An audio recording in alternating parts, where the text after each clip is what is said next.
So that looks pretty good there. So that looks pretty good. You ended up just below the lesser troch, which is where I'm trying to end up. So what we want to do here is, if you try to check the lateral here by flexing the hip up, you'll bend your guide pin and you have to replace it. So what we do is just externally rotate the leg to just about neutral, as far as it'll reasonably go without bending the pin. And then arc back with the C-arm, please. About 45 or 50 degrees. Picture. Okay, and the lateral there looks like we're pretty much in the middle of the femur there, so that looks good. So our incision up here has to be a little more than a centimeter, and usually I extend it proximally, maybe just a little bit distal from there, and then extend that down to close to the bone here. So we're going to take the rigid reamer, and we're going to put the 10 millimeter soft tissue protector over the top of that. We'll place this over the guide pin, place this down inside the skin, and just advance this in until you get to inside the canal here. Picture. If you want to use a drill with a Jacob's chuck, you can do that, and it maybe works a little bit faster. Picture. There it goes. Picture. Into the canal. Picture. So we're backing out. We're trying to leave the guide pin there. You can use an obturator to do that. Sometimes you even need to use a mallet to tap on that a little bit. So this small exchange tube, stainless steel one, we're going to put that down into the canal there. We'll confirm we're in the medullary canal with that. And then we're going to go ahead and take this out, and we'll take our ball tip guide wire. So the ball tip guide wire here has a bend at the end here. And what that is for is to be able to direct it down the canal. So you want to aim this so that it's going to bounce off the medial cortex.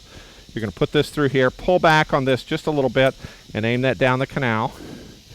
And then you can just push this down the canal. You want to end up with it approximately in the lateral part of the metaphysis. Picture. And this is going to end up about in the center, which is fine. If you want to err anywhere, you want to err a little bit lateral because of the bend at the tip of the nail.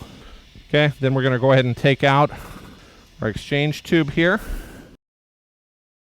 This is the measurement guide. We're going to come up proximal with the C-arm, and we're going to go ahead and measure the length of nail that we need. We're a little bit short of the physis there, so we could go a little bit longer. Picture. And this is almost down on bone here. And measuring up here, that measures just about 36. So we'll take about a 36 nail. So there's 38 right there, and 36 is just underneath here. There you can see the 36 right there. So we're going to take we'll play on a 36 nail, and it'll probably be an 8 millimeter nail, but we're going to start with a 9 millimeter reamer.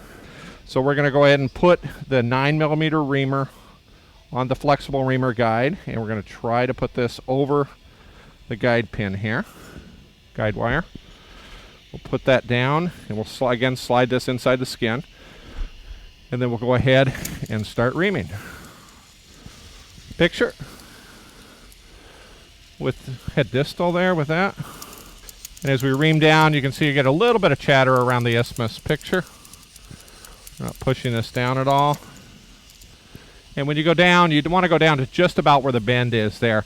By that point, you really don't need to ream any further. Picture. And if you try to push it past that, it has a tendency to bind up on the wire. Then as we pull this back, because of the bend in the tip there, usually you don't need to use an obturator. There's one in the set to keep the wire in, but usually that's not necessary. We're going to go ahead and take a 9.5 reamer, and that's probably going to be about it as far as reaming. Picture. Usually I ream about 1.5 millimeters larger than the nail that I'm going to put in. So we're done with the reamer. So we're going to take this blue exchange tube, and the purpose for this is to be able to remove the ball tip guide wire. The ball tip guide wire will not come back through the nail. We need a smaller guide wire for that because the inner diameter of the nail is small enough. So we're going to take this all the way down and put it down into the canal. Picture. You can see it on the C-arm there, so that if you've got a fracture or something you want to stabilize, you can make sure it's past the fracture. Pull this back out.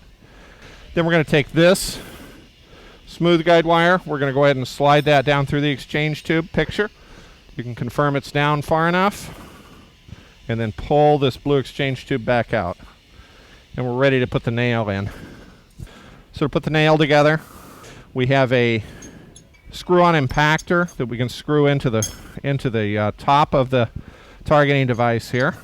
And then we're going to go ahead and take the bolt, put it down through here. You can see the end of it right here. And we're going to take the nail here. So this right here is the lateral trochanteric entry portion of it. You can see a bend here. You can also see a small bend here at the distal part to allow you to get around the corner so you don't comminute the medial cortex. And the nail has a little bit of an anterior bow here to accommodate the anterior bow of the femur. So we're going to put this on here. We're going to aim this down through the targeting device, and it ends up at the nail hole, just as a confirmation. So we're going to take this, and we're going to slide this over the guide wire. Okay, we're going to keep the guide here parallel to the floor. Picture. We're going to mount it. And we're going to tap this down to the point where we're just past our osteotomy site. Picture.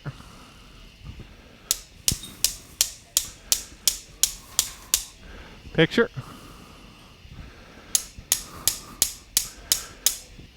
Now, one of the things to kind of pay attention to as you're putting this down, I've gotten a lot of grief for putting that distal bend in the nail because everybody says, well, it goes down, it's going to be crooked in the canal. And if you look at it, it's pointed right straight down the canal.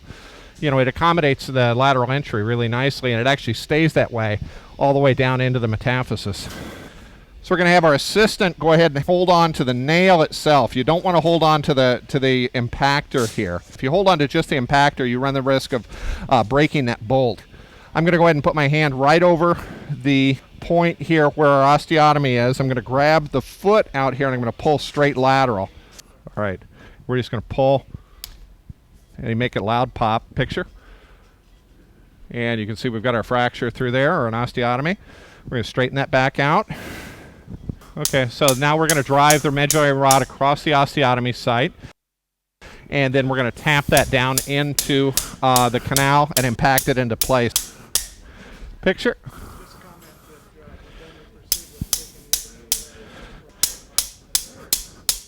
Picture. So once we're well past the osteotomy site there, I like to go ahead and remove the guide wire, just so I don't forget to do that later and try to interlock through it.